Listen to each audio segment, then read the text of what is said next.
հարցունը մելի լավի չարտամ։ Շնորհակալ եմ հարցի համար, պարոն Մանուկյան։ Այո, մենք չենք շարունակելու Ղարաբաղի շարժումը։ Ուզում եք թռեք վերև, ուզում եք իջեք ցած։ Պետական բյուջեի միջոցներով օրական տասնյակ մարդկանց հանձնարարում են, որ օգնություն ցույց տան, եւ ես հետևում եմ այդ մարդկանց հետ ի՞նչ է տեղի ունենում։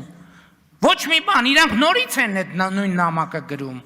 Երկրորդ անգամ, երրորդ անգամ, չորրորդ անգամ, հինգերորդ անգամ, եւ ես դեմ չեմ։ Ես ուզում եմ հասկանամ, այս մարդկանց կյանքում ինչ է փոխվելու։ Սովորաբար հոգնածների համար մի պրոցեդուրա կա, այդ հանգստանալն է։ Հոգնած եք, հանգստացեք։ Ինչ ձեզնից եք հոգնել, ինձնից հանգստացեք։ Եթե հոգնել եք ինձնից, ինչ եք հարց տալիս։ Հարց մի տվեք, որ ավելի չհոգնել։ Ժողովրդավարության բաստիոն, թողեք մարդիկ իրանց կամարտահայտություններ անեն, խոսան, ժողովրդավար երկիր լինի, որ իր կարծիք արտահայտող մարդը չհայտնվի էլի ինձնից ձախ։ Այ սրա արդյունքում ունենք են ինչ-որ ունենք։ Ինչ ասեմ։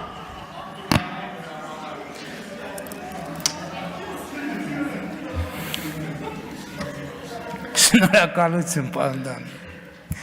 բան չունեմ ավելացնել։ Մենք պիտի զիջեինք, հետո էլի պիտի զիջեինք, հետո էլի պիտի զիջեինք, հետո էլի պիտի զիջեինք, հետո էլի պիտի զիջեինք, հետո էլի պիտի զիջեինք։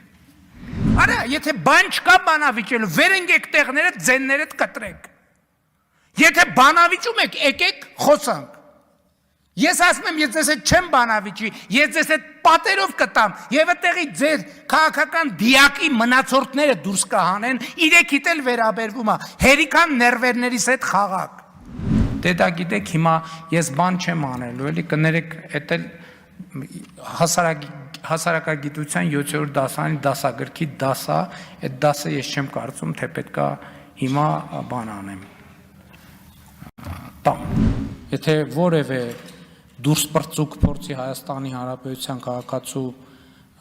ընտրության կամքին բռնանա, ինքը շատ արագ կհայտնվի,